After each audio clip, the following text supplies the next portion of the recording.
이회창 총재께서 오랜만에 정치에 관여되는 이런 이회창 회고록을 발표하셨습니다.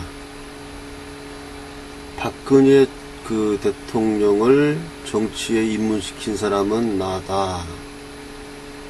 또 박근혜 대통령이 대통령의 일에 대한 정열과 책임감, 판단력은 갖추지 못했던 것 같다. 이렇게 인터뷰도 하고 또 다른 이야기도 많이 했는데, 제가 오늘 이야기하고자 하는 것은 박근혜 대통령에 관련된 그 발언에 대해서만 짧게 이야기를 하고자 합니다. 저는 애초에 이회창을 지지했던 사람입니다. 창사모라 그래가지고 이회창을 지지하는 모임이 창사모죠. 창사모라는 게 잠깐 있었는데 오래 버티지 못하고 사라졌고, 이회창 후보가 대선에서 그때 짐으로써 금방 사라졌죠. 근데 이러한 발언이 상당히 무게감을 주는 건 사실이에요. 상당히 무게감을 주는 것도 사실이고, 어떻게 보면 당혹감을 주는 발언이죠. 박근혜 대통령이 대통령의 일에 대한 정열과 책임감, 판단력을 갖추지 못했던 것 같다. 이렇게 얘기를 했는데, 상당히 좀 힘든 이야기네요. 먼저 하나 짚고 넘어갈 것은, 나는 이회창을 지지했던 그런 부류에 속했던 사람인데, 과거 이제 이회창 후보가 노무현 후보에게 질 때, 그 대선에서 졌을 때 참 굉장히 암울했었고, 그랬었는데, 최근에 들어서 이회창 씨가 유승민을 그때 지지했던 사건이 있었습니다. 이회창 씨가 유승민을 지지하는 그런 일이 있어가지고, 굉장히 그때 제가 좀 상당히 좀 의외라고 좀 느꼈고, 이회창 씨가 유승민하고 어떤 개인적인 친분이나 이런 거는 있을 수 있겠으나, 어떠한 진로 또 이념 이런 데 있어서 이회창 씨가 유승민과 같은 비슷한 이념이라고 보기에는 좀 힘들거든요. 힘들고, 제가 이렇게 뭐라고 한마디로 모든 사람을 다 평가할 수는 없겠습니다만은, 유승민에 대해서는 상당히 좀 안 좋은 이미지를 저로서는 갖고 있습니다. 도대체 주장하는 바가 뭔지도 참 이렇게 명백하지를 않고, 인기는 가끔 얻었는데, 나는 이 사람이 유승민 씨가 왜 인기를 얻었는지, 그 근본이 뭔지, 당시 박근혜 대통령에 반대하는 세력으로 해서 미움받다가 동정표 얻어서 인기를 얻었다든지, 나는 왜 이 사람이 이렇게 주목을 끄는지 난 이해가 좀 안 가는 사람이 유승민이에요. 이 사람이 무슨 노선을 갖고 있는지도 잘 모르겠고, 근데 또 그런 사람을 이회창 씨가 또 지지하는 걸 보면서, 그 당시 상당히 이회창 씨에 대해서 솔직히 얘기해서 실망을 많이 했습니다. 그리고 이거는 좀 아니지 않냐. 저는 그 이회창 씨가 유승민을 지지했던 그 대목은 아주 커다란 오점이다. 예. 이회창 씨가 그 남긴 오점 중에 가장 최대의 오점이 유승민을 지지하는 발언했던 거. 제 기억으로는 아마 그게 가장 최대의 오점이고, 나머지는 저는 무난한 사람이었다고 생각해요. 예, 다만 그 천운을 타고나지 못해서 대통령이 못 되었고, 저는 이 사람이 대통령이 되었다면 우리나라가 이렇게 좌경화될 리도 없었고, 상당히 그 노무현이든 김대중이든 그때 둘 중에 한 사람을 꺾었어야 되는 건데, 꺾지 못하고 분패하는 바람에 우리 우파가 지금 이렇게 고난을 당하는 그런 길로 들어섰고, 과거에 그 이회창 씨가 그 이명박을 제치고 나중에 입후보 하면서 박근혜 후보, 그때 이제 이명박에게 경선에서 실패한 박근혜에게 삼고 초려하면서 이렇게 애걸복걸 했었는데, 그때 박근혜 후보가 아니죠. 경선 패배자인 박근혜가 그 이회창의 그 간청을 받아들이지 않았었죠. 저는 그 당시 이회창을 지지하는 사람의 입장이었고, 그래서 그때 그 박근혜 그때 후보가 이회창 후보를 지지하면서 이회창에게 세 번째의 기회가 오기를 바랬었는데, 그건 꿈이 너무 야무진 꿈이었고, 그 꿈은 이루어지지 못했고, 그냥 이회창은 중간에 해프닝으로 끝나버리고 이명박 정권이 들어섰죠. 이명박 정권이 들어섰고,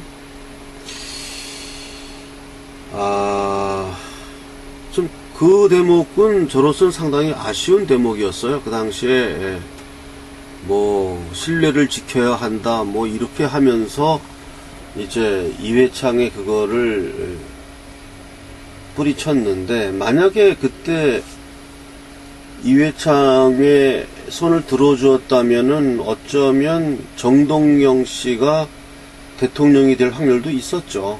이회창과 이명박이 이렇게 이전 투구하는 꼴이 되고, 그럼 우파표는 갈려버리고 오부지리로 정동영이 될 확률이 분명히 있었습니다. 정동영이 될 확률이 분명히 그리고 그렇게 됐을 확률이 있어요. 그랬으면은 뭐 되게 뭐 좌경화가 그때부터 시작될 수도 있었는데, 어쨌든 뭐 이명박이 그때 이제 선당해서 이명박 박근혜 이제 9년간 했으니까 어떻게 보면 뭐 결과는 더 좋았다 뭐 이렇게 볼 수는 있겠습니다만은 역사를 그렇게 평가할 수는 없을 것이고요. 어쨌든 그 과거지사고, 그러나 냉정하게 이회창 씨가 유승민을 지지하는 이상한 발언을 하는 바람에 상당히 빛이 바랜 건 사실입니다. 많이 빛이 바랬었고, 그 후에 뭐 유승민의 그 행보는 뭐 바른정당 창당이니 뭐 이런 식으로 돼가지고 지금 뭐 본인들 나름대로는 뭐 새로운 정치의 길을 간다고 해요. 또 뭐 안철수하고 또 뭐 연대한다 이런 얘기까지 나오고 해서 나름대로는 새로운 길을 간다고 하고, 또 우파라고 하는 사람들 중에 또 뭐 중도적이라고 하는 사람들은 뭐 그러한 현상을 아주 당연한 현상으로 받아들이고, 이제 박근혜 대통령은 잊은 지 오래예요. 뭐 우파 중에 중도파라든지 소위 뭐 그래도 뭐 스스로 뭐 안다고 하는 사람들은 이미 박근혜 대통령을 잊은 지 오래입니다. 그래서 뭐 일부의 보수 꼴통들이 지금 뭐 박근혜 대통령을 석방시켜라, 뭐 탄핵 무효다, 뭐 이렇게 외치고 있다고 뭐 우파 중에 상당히 중도적인 사람들은 그렇게 생각하고 있죠. 예. 저 같은 사람은 극우라고 부르더라고요. 극우파. 예, 제가 이야기하는 내용을 극우 성향이 있는 사람이라고 분류하더라고요. 즉 지금 상황에서 극우라는 거는 누구냐 하면은 탄핵 무효 외치는 사람, 또 박근혜 대통령 석방 외치는 사람. 석방은 중도파도 외칠 수 있겠죠. 어쨌든 탄핵이 잘못되었다고 외치는 사람, 이런 사람들이 지금 우파 중에 극우파라고 지금 불리움을 당하는 것 같아요. 네. 그건 뭐 제가 극우파인지 뭔지는 모르지만 어쨌든 박근혜 대통령의, 보통 이회창 씨도 지금 뭐 박근혜 대통령의 무능, 그걸 이야기하고 있는 거, 판단력을 갖추지 못했던 것 같다. 이게 뭡니까? 무능했다 이 얘기죠. 홍준표 씨도 무능했다, 그렇게 이야기를 하고,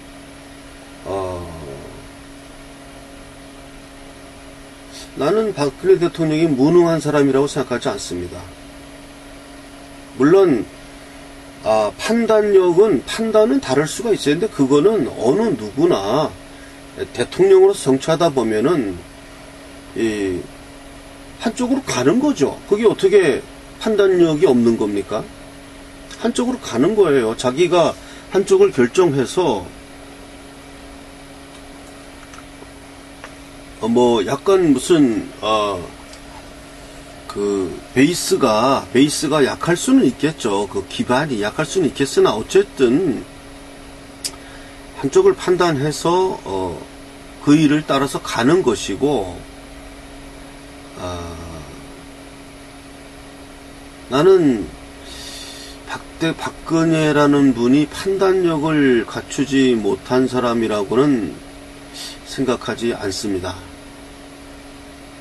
적어도 나름대로는 판단력을 갖고 있었다고 생각을 해요. 그리고 그렇게 최서원이라는 사람이 이렇게 일을 그르칠 것이라는 것에 대한 주도 면밀한 어떤 그 주의력 부족, 이런 것이 부족했을 뿐이라고 생각하고, 그것을 지금 홍준표다, 이회창이다, 뭐 이런 사람들이 결국은 그것이 박근혜 대통령의 탓이다라고 몰아가는데, 그거는 굉장히 좀 위험한 판단이고, 결과주의에 입각해서 책임을 이렇게 뒤집어 씌우는 겁니다. 예, 뒤집어 씌우는 것이고, 이를 그런 식으로 많이들 판단하죠. 예, 정치뿐만 아니라 모든 개인적인 일에서도 사람들은 그런 식으로 판단하는 방식에 많이 익숙해 있습니다. 예, 많이 익숙해 있습니다. 그러나 저는 뭐 극우파라고 해도 좋고 뭐도 해도 좋고 그런 식으로 판단하지 않습니다. 그런 식으로 판단하지 않고, 뭐 역대 다른 탄핵을 당했지 않은 다른 대통령들과의 차이점이 있었겠죠. 어떤 다른 차이점이 있었기 때문에 탄핵을 당한 거겠죠. 그 차이점이란 것을 이 사람들은 이런 식으로 판단하는 거지만, 나는 굳이 차이점이 있었다면 일단 최서원 같은 사람의 존재에 대해서 그렇게 주도 면밀하게 조금 부주의했다. 그건 그럴 수 있는 겁니다. 부주의했다고 생각을 하고, 그것이 그러한 것은 단점이라고 볼 수 없는 일이라고 생각하고요.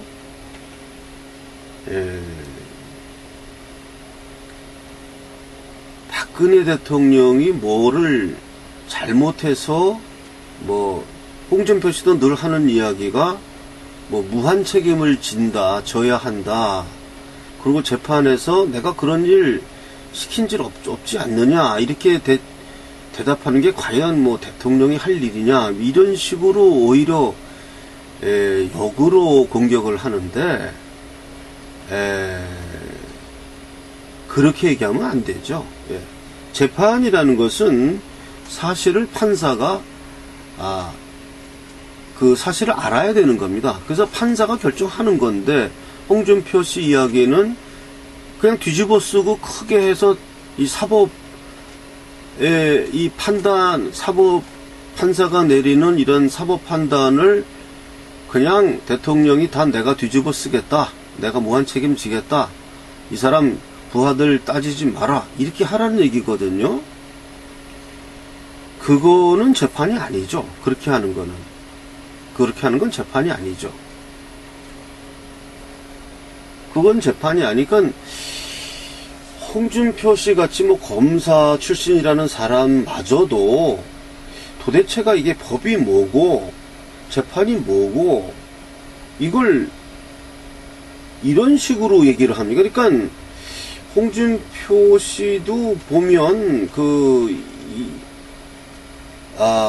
도대체 이 법조인 출신이라는 사람들이 뭐 모르겠습니다. 법을 오랫동안 집행하고 일하다 보니까 오히려 법조인들이 오히려 더 세속적인 법이란 것이 결국은 법이 없더라, 이런 결론에 도달했는지, 예, 자기들이 해보니 뭐 결국은 법이란 게 존재하지 않고 그냥 뭐 이렇게 정치적인 것으로 결정되더라 하는 경험을 본인들이 갖게 되었는지는 모르겠어요. 그래서 그런 식으로 이야기하는지는 모르겠는데, 뭐 저 같은 이런 비법조인의 입장에서 볼 때는 법은 분명히 법이고, 재판에서는 내가 그런 이야기 했다 안 했다 얘기해야 되는 것이지, 그걸 거기에 와서 갑자기 무슨 왜 부하들은 살려주고 내가 뒤집어 쓰겠다 이런 얘기를 해야 되는 건지, 예, 그거는 이런 근대 국가의 법치에서 할 얘기가 아니고 고대 국가, 뭐 왕권 국가 이런 데에서 할 이야기죠. 예, 그런 데서 할 이야기고, 또 이회창 씨 본인이 그 당시 옛날에 그 한나라당 뭐 돈푸대 사건인가 뭐 돈박스 사건인가 할 때 뭐 내가 다 뒤집어 쓰겠습니다 뭐 이러면서 해가지고 그거 잠재웠잖아요. 그건 재판이 아니었죠. 그런 데서 할 이야기고, 재판에서는 분명히 얘기를 해야죠. 찝어야죠. 난 그런 말을 한 사실이 있다. 그거 분명히 해야죠. 판사가 판단하도록 해줘야죠.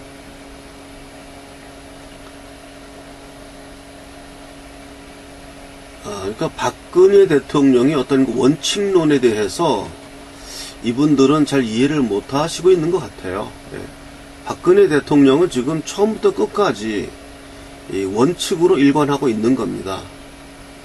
상당히 요즘 거의 소크라테스 같은 냄새가 나요. 나는 내 원칙대로 행한다 하는 소크라테스 같은 그런 냄새가 납니다. 박근혜 대통령에게서 일단 무대응으로 대응했고, 탄핵 정국부터 그리고 끝까지 어떤 원칙을 주장했고, 상당히 지금 어떤 그 굉장한 투철한 모습을 박근혜 대통령은 좀 보여주고 있습니다. 그리고 진실은 지금 모릅니다. 진실을 아는 사람은 아무도 없어요. 얼마나 많은 루머들이 이렇게 나왔고, 이렇게 알 수 없는 진실 가운데 다들 모두들 그 상상력의 촉각을 곤두세우죠. 자기 나름대로 모르는 상황에서 판단하려고 하는 상상력의 촉각을 곤두세워서 뭐 이회창 회고록도 나오는 것이고, 홍준표 같이 뭐 대통령은 무한 책임을 지는 것이다 뭐 이런 얘기도 나오는 것이고, 나름대로 우리가 보지 못한 사실들을 보지는 못했으나 본 것과 같이 상상력을 동원해서 나는 이렇게 본다는 시각을 이야기하는데요.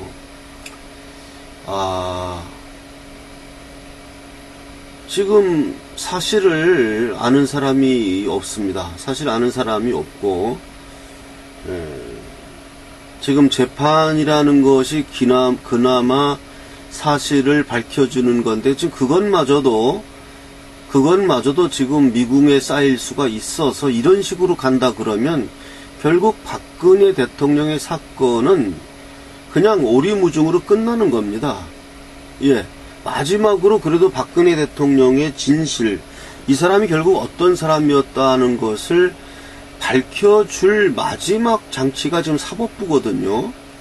근데 그 사법부마저도 지금 우리 국민들이 과연 이 사법부의 판단을 믿을 수 있느냐, 과연 이 사법부가 하는 재판, 지금 주사회 재판이니 뭐 이런 식으로 해가지고 사법부 스스로 지금 그 사회 정화 기능을 스스로 포기하는 그런 모습을 보여주는 사법부가 내리는 이 박근혜 대통령 재판의 결과를 무슨 수로 믿으란 겁니까, 지금? 예?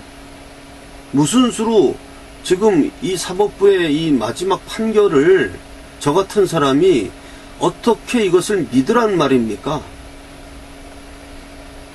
재판 과정이 지금 잘못됐잖아요. 재판 과정이. 주 4회 재판을 한다는 거 아닙니까? 그럼 재판 과정이 잘못되었는데 어떻게 그 결과를 믿으란 겁니까? 이런 방송은 제가 사실 얼굴을 드러내고 카메라 그 렌즈를 똑바로 쳐다보면서 제 얼굴 표정이 나오고 제 눈동자가 나오고 해야 되는데, 지금 뭐 스튜디오라고 할 건 없지만 제가 지금 갖고 있는 이 방송 시스템이 그만큼 못 되고 지금 이렇게 얼굴 똑바로 보고서 할 만한 지금 사정이 못 돼서 그냥 말로만, 음성만이 들어가는데요. 도대체가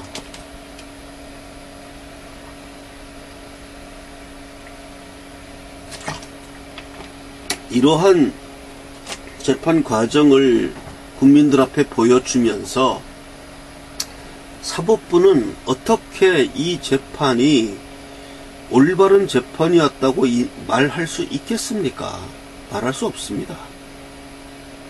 주 4회 재판을 강행했다는 그 사실 하나만 가지고도 이미 박근혜 대통령에 대한 이러한 사법부의 재판은 이미 끝난 겁니다. 그 결과가 무엇으로 나오든 간에 이 결과는 끝난 것이고, 탄핵 재판 자체가 헌법을 위배한 판단이었고, 대통령은 내후 외란의 죄를 범한 것을 제외하고는 그 사람을 소추할 수 없다는 헌법 조항이 있어요. 그것을 교묘히 피해가면서 대통령을 파면한다는 그러한 그 헌법재판소의 결정은 원천 무효인 것입니다. 이것은 저는 계속 이 탄핵은 무효라고 이야기를 해왔고, 단지 우리가 대선 과정에서 그래도 홍준표를 밀어서라도 일단은 대선에 참여하자고 했던 것이고, 대선은 우리가 패배로 끝났고, 이제는 그럼 다시 원위치입니다. 박근혜 대통령 탄핵은 무효인 것입니다. 왜 이런 사람들이 나와가지고, 소위 정치 원로라는 사람들이 나와가지고 이렇게 삼천법 빠지는 이야기를 하는 겁니까? 도대체 우리나라에 이렇게 의인이 없습니까? 의인이 지금 한 명도 없어요. 지금 저 같은 민초가 들고 일어나서 얘기했죠. 너희들이 말을 못하면 저 돌들이 일어나서 말을 하리라. 저 돌들, 자갈, 바위돌, 이런 돌들이 말을 할 거라고 성경에 말을 했습니다.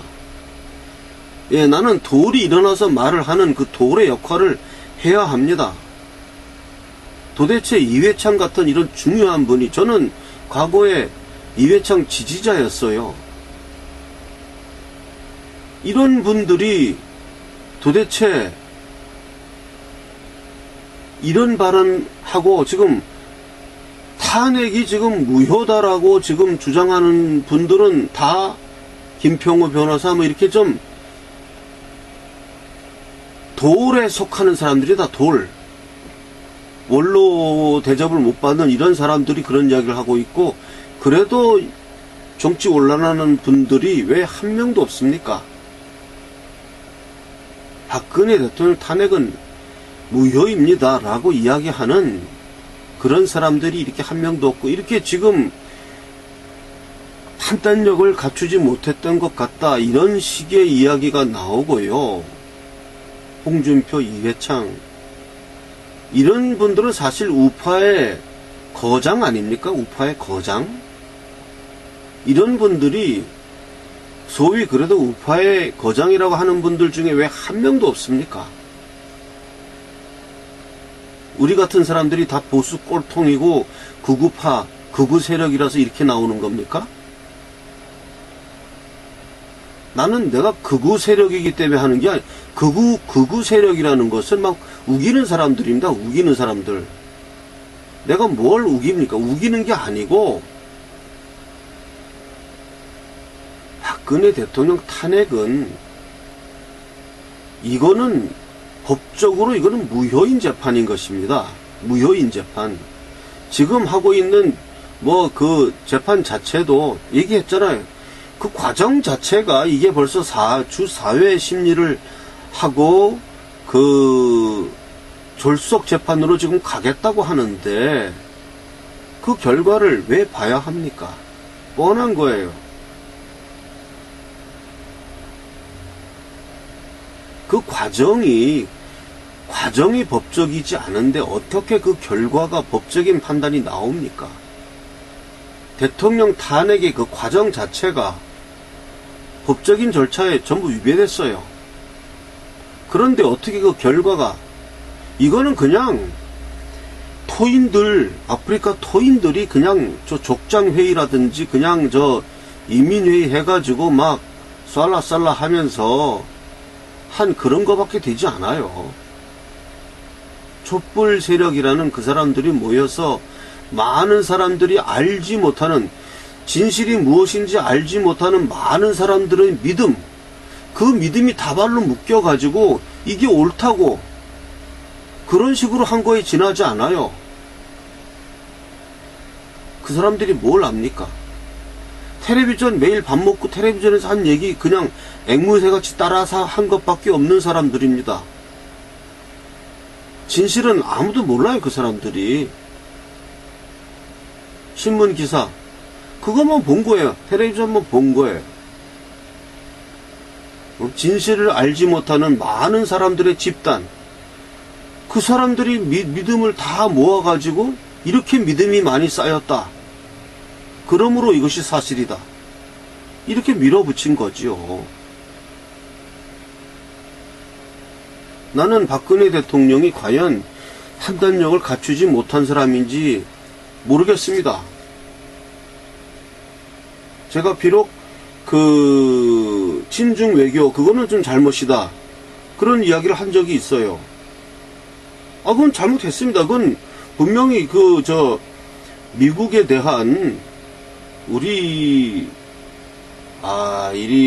미국과 관계에서 우리 그렇게 하면 안 되죠. 예. 근데 그런 것이 박근혜 대통령이 판단력을 갖추지 못했다, 그런 얘기 한 게 아니에요. 그런 얘기 하자고 그런 얘기 한 게 아닙니다. 그럴 수 있어요, 사람이. 예. 대통령으로서 판단해서 그렇게 나갈 수 있는 것이고, 예, 그 길로 안 가고 나는 이쪽 길로 전승절에 참여 안 하고 그냥 이쪽 길로 갔으면 더 좋았다, 그게 나의 판단을 이야기한 거죠. 나의 판단을. 그거는 그 사람이 판단력이 있느냐 없느냐 문제가 아닙니다. 도대체 어떤 면에서 박근혜 대통령이 판단력을 갖추지 못했는지, 그거는 이 사람들도 결국은 탄핵이 옳다고 보는 거예요. 예, 아니 땐 굴뚝이 연기 나랴 하는 그런 속담을 믿는 사람들입니다. 아닌 땐 굴뚝이 연기가 납니다. 아니 땐 굴뚝이 연기가 나요. 종북 좌파들이 어디서 신문지 갖다가 불태워가지고 그 연기를 만드는 겁니다. 그렇게 하면은 멀리서 보면은 굴뚝에 연기가 나는 걸로 보여요. 그런 겁니다, 이게.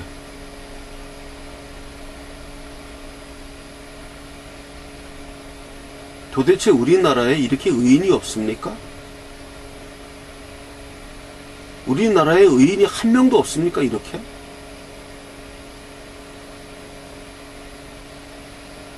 이상입니다.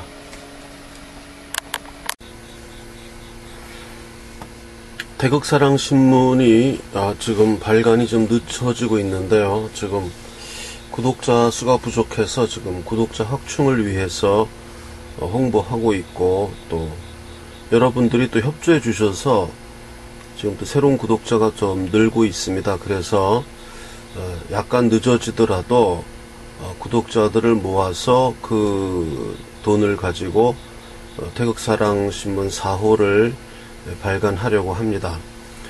약속을 잘 못 지켜드려서 죄송하고요.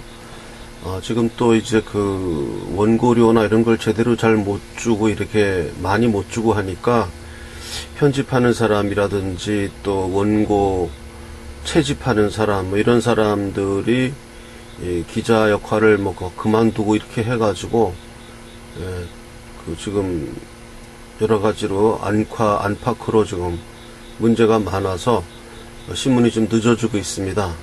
그래서 지금 꾸준히 또 여러분들이 또 협조해 주셔서 지금 새로운 구독자들이 또 늘고 있어서 이런 문제를 해결해 가면서 저는 이 태극사랑신문이 다소 늦어지는 한이 있더라도 이것을 뭐 다른 신문처럼 뭐 몇 개월간 뭐 중단한다 이런 발표는 하지 않고요.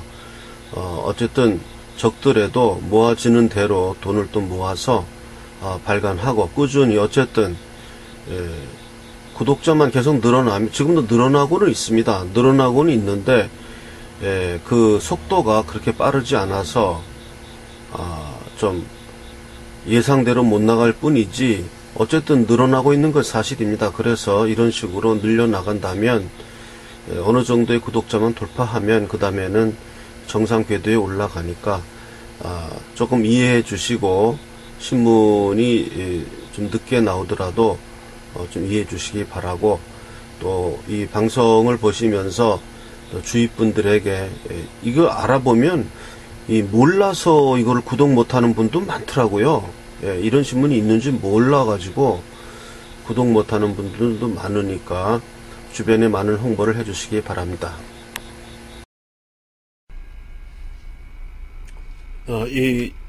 이 사진은 박정희 대통령 사진입니다. 태극사랑신문 2호의 표지 사진입니다. 지금 현재 태극사랑신문이 3호까지 발간이 됐습니다. 그래서 대한민국의 정론지를 겨냥하고 출범해서 지금 3호까지 찍어냈는데요. 지금 구독자가 많이 부족해서 지금 구독자가 지금 뭐 100명이 안 됩니다. 그래서 한번 태극사랑신문을 발간할 때마다 한 130에서 150만원 정도가 듭니다. 뭐 적게 찍어도 그렇게 듭니다. 종이값밖에 차이가 안 나요. 그래서 2,000부, 3,000부 찍어서 다 이렇게 홍보용으로 돈 안 받고 이렇게 많이 돌렸는데요.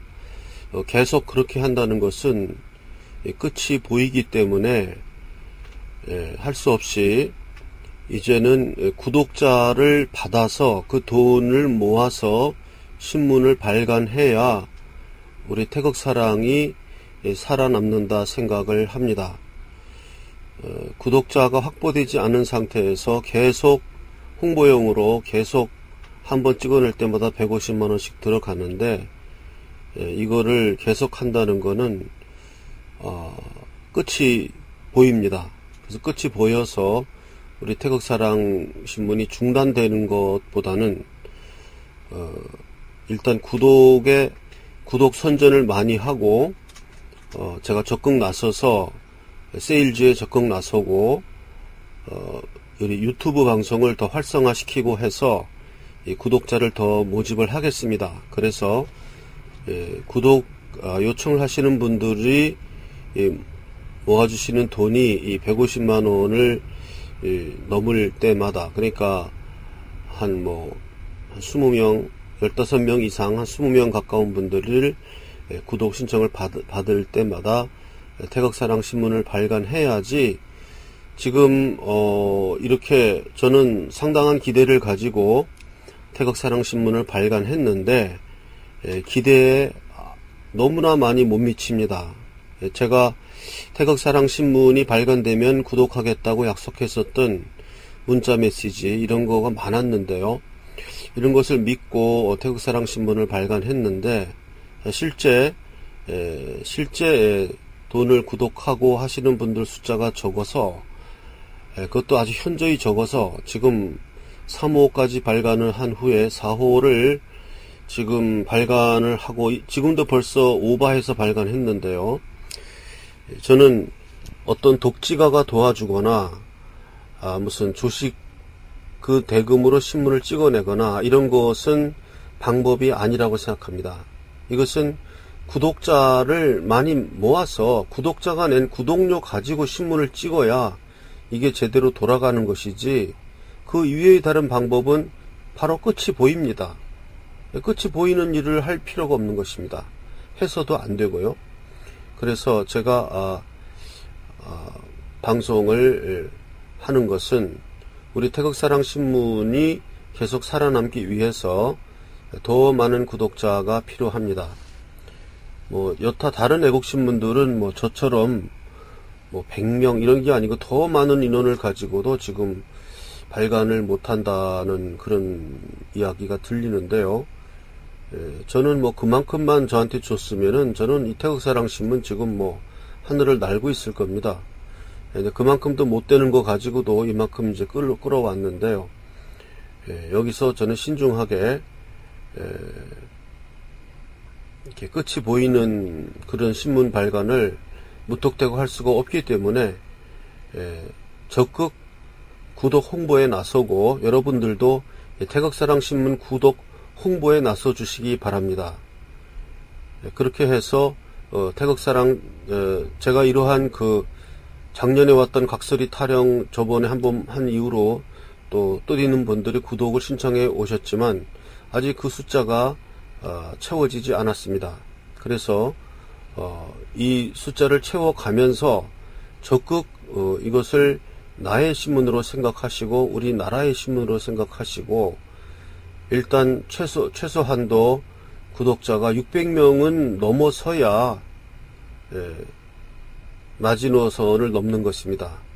600명을 넘는다 그러면은 다른 애국신문들 그 사람들은 10,000명이 넘어야 한다고 하고 있는데, 저는 그의 10분의 1도 안 되는 600명만 넘겨달라고 요청하는 것이니까, 제가 하고자 있는 이 경영 방식이 얼마나 짠돌이식이고, 욕 많이 먹으면서 하고 있어요.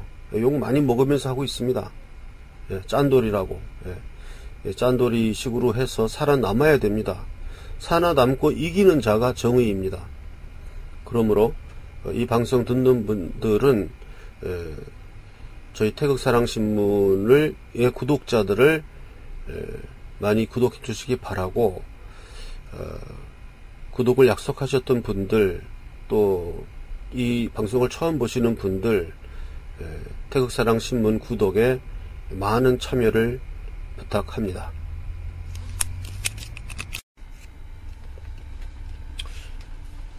주식 대금을 송금하는 계좌는 국민은행 595137-01-001768 태극사랑 주식회사입니다. 주식 대금 송금 계좌는 국민은행 595137-01-001768 태극사랑 주식회사입니다. 신문 대금 송금은 국민은행 111-301-01-094293 태극사랑 신문방송사입니다. 신문 대금 송금 계좌는 국민은행 111-301-01-094293 태극사랑 신문방송사입니다. 저를 개인 후원하는 계좌는 새마을 금고 3904-09-0139-429 예금주는 고승근입니다. 제 본명은 고선입니다.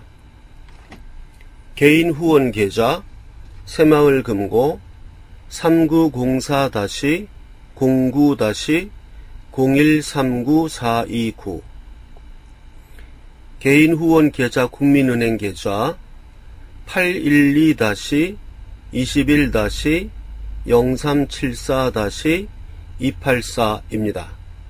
개인 후원 국민은행 계좌는 812-21-0374-284입니다. 제 핸드폰 번호는 010-5300-7901입니다. 010-5300-7901 신문사 전화번호는 010-4378-4044입니다. 팩스 번호는 031-417-7901입니다. 031-417-7901입니다. 또 다른 팩스 번호는 031-408-4844입니다. 정기 구독 신청을 받겠습니다.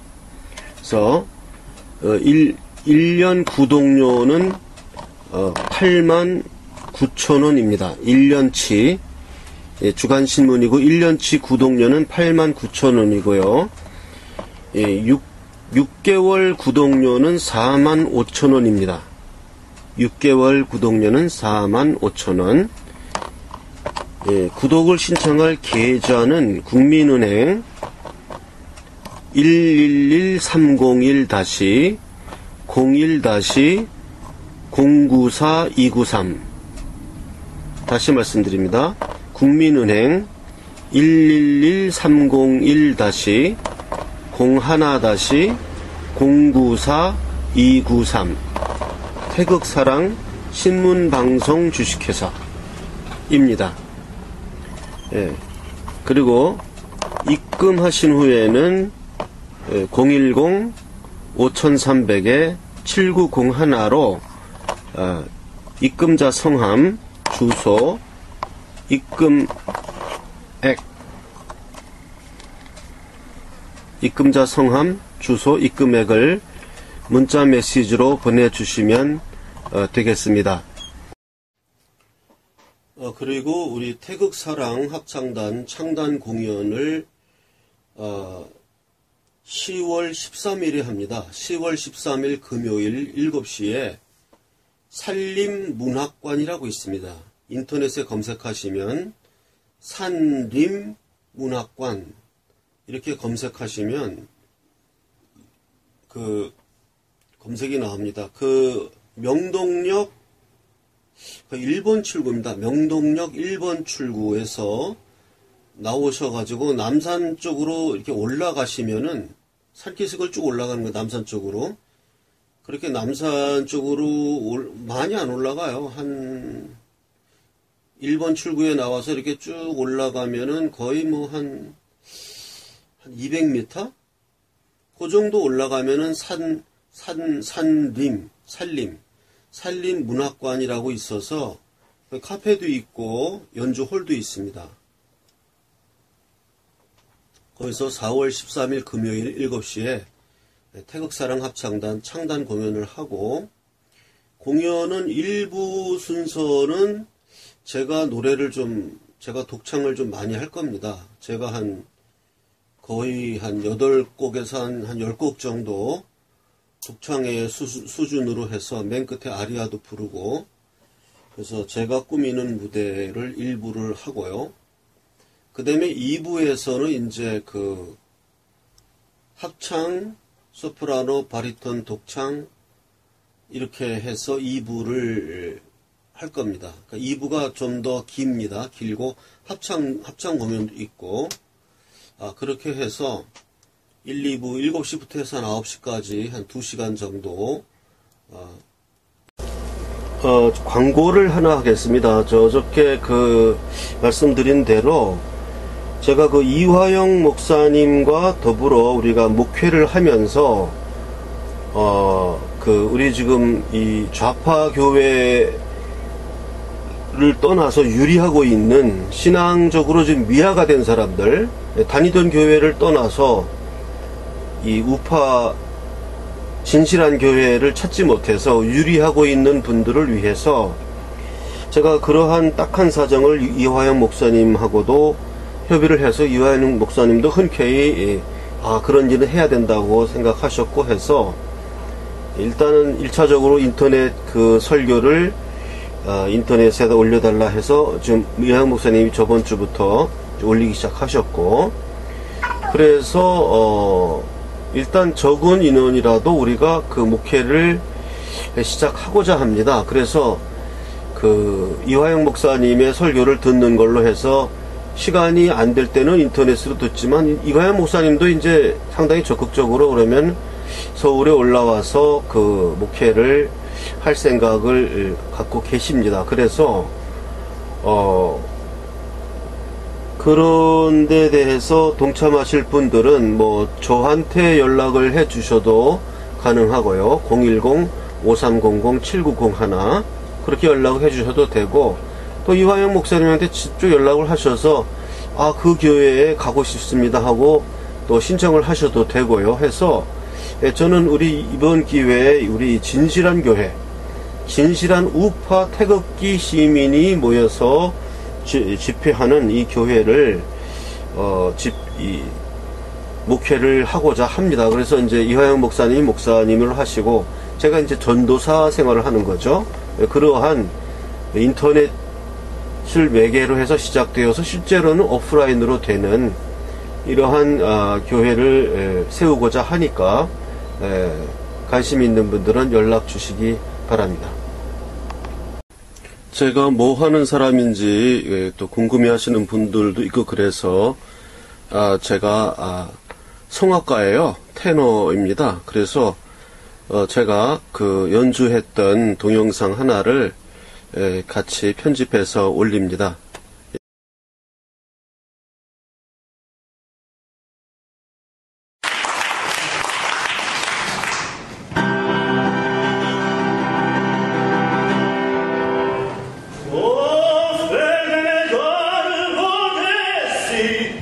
Allez, hop!